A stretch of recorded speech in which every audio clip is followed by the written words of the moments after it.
Yeah.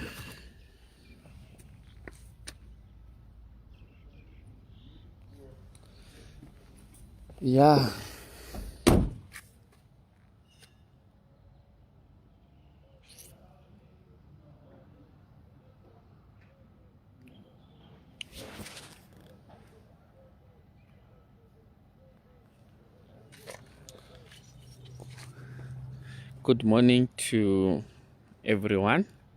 Mamukase. Yeah. Should be.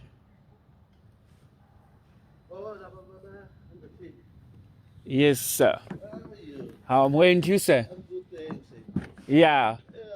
I think now we're waiting for the family. For the family, okay. It's the surname is Primrose for the body for Primrose. Yeah. So is everything sorted in terms of the paperwork? No. They still have to go come and do the paperwork now. They have to go to? No, we're gonna do the paperwork here. Yes. From here, they're gonna do the death certificate. Oh, I okay. don't know whether you're gonna do it there. I know I can do it in Joburg. Okay, no, it's fine. Yes. So it's just for them because we're also waiting for the police to come and do the paperwork. The paperwork. Yeah. Ah, lovely. And can you also assist me with the non-infectious, No, please? we'll do that. Okay. Yeah. Okay. I shall come and see you inside. Okay, Thank you, sir. Sure.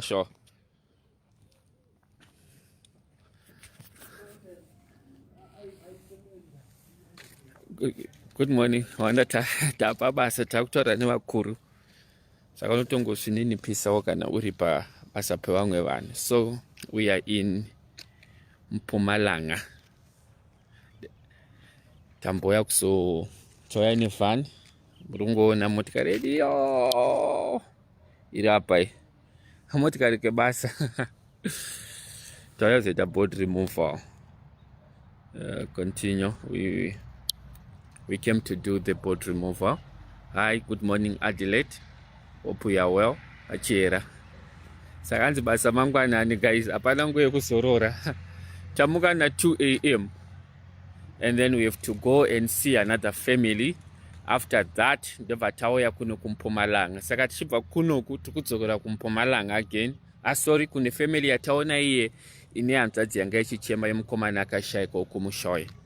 Then after that, we go back to Johannesburg. So this is Great Hope. Tichiri kusimuka ida tasvika pamberi papai.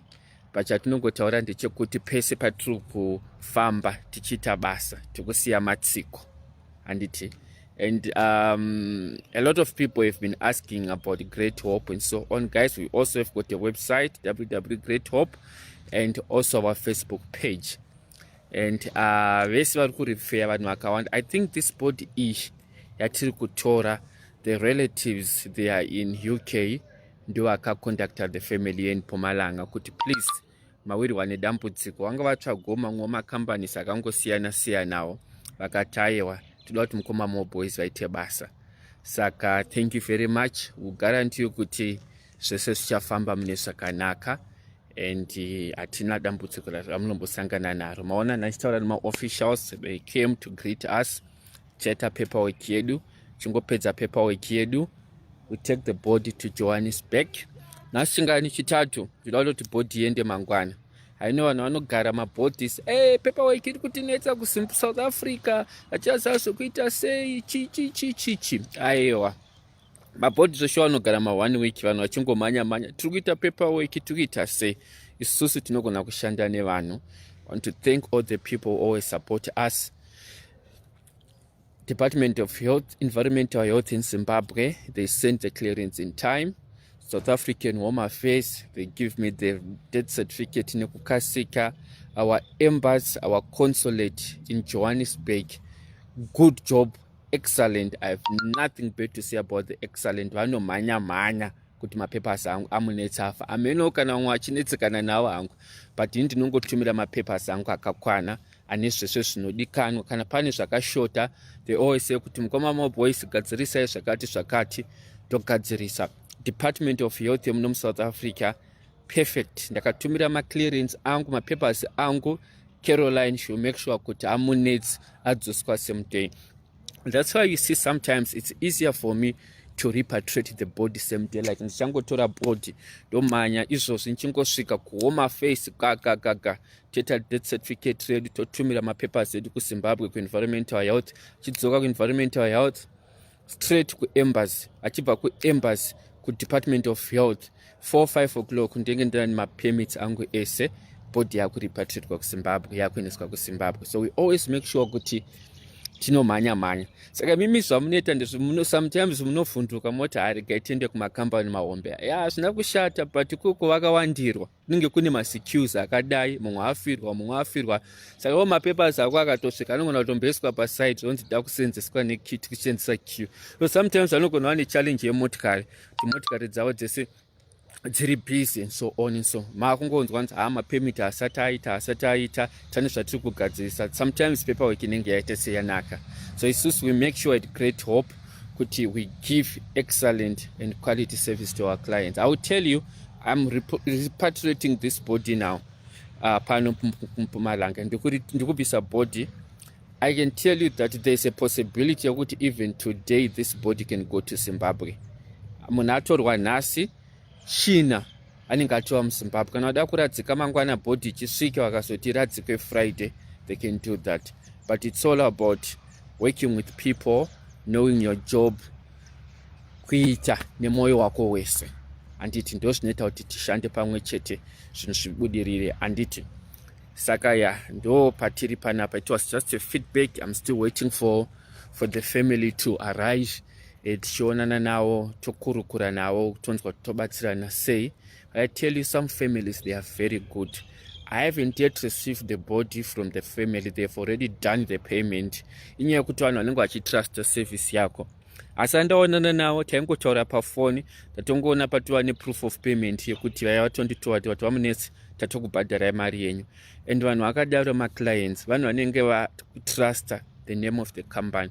So we don't want to disappoint them. Uchizotanga kunetsana pachawo komunetsi uye zvaakazotiitira kochi aiwa atidaro. If you see the family yandaona makuseni vaiva kuma 3-4 a.m. live yandaita yabuda kuSIS MELLY diaries. I think ndo kwairi. The family panda nichigara nawo ndasvika munana mama nana gogo vanhu vechikuru angoti mwana wangu takanzwa nezvako and toda kuti tibatsire basa iri. Saka inini pandinogona ndinobva ndaita nomazvo kuti zvifambe zvakanaka. Remember life yandakaita last time ndakati sometimes challenge yatinosangana nayo ndiye madrivers and so on. Sometimes vanoita vane mistakes avanoita, but we try our best to make sure that we rectify and we give best and quality service to our clients. So anyway, that's it. We'll talk tomorrow. Update kuti zvafamba sei. But I'll tell you that family yakakurumidza kusvika izvozvi, takakwanisa kusvika kuJohannesburg in time, will definitely send this body to Zimbabwe today. I think inongova nemunhu wani chete ari kuenda, so we'll push for this body to go today.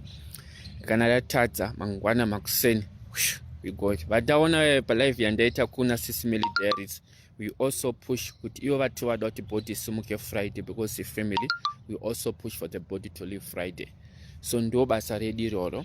So please support us on our funeral policy, guys. We also want to grow. Pamunoona tichitoma sacrifice yokumukone usiku tiri pano and so on and so on. Tengeda kuti tipo service yakanaka yokuti business redu rikure. So please support us. Tore policies kuvo kwatiri. I know kuti ma standards amunotarisire kuti mukoma more boys tinosodo zvakati pakati. Those standards dzinokwanisika kuitika. Nothing is impossible. But if you support our business, makajoino ma policies edu sneto kuti zvese kana mchisodo ma water bowser pama funerals, kana mchisodo ma generator, kana mchisodo zvese zvamunazoona kuti it's possible azvitadzisike zvinoitika. But if you support our company by joining the policies, it zvinoita kuti zviite nyore, tinenge tane revenue yakawanda yekutiwo we improve a lot of things. And I will tell you, tinotogona kuteta kutopfuro mamwe makambani, but isusu tega veGreat Hope hatikwanise, but we can only succeed by working together with you guys muchiti supporto like zvamuri kuita kuma funeral policies. And tinozvikudza, tinozvirespecta visingaite, and Mwari ngaakuropafadzei and so on. tingoramba tingoshanda pamwe chete. Hanzi bhora mberi, evidence ati God bless you. Remember, our theme is that we are saved to save. It is our responsibility to work with our community, to support our community. Thank you very much. Have a nice day.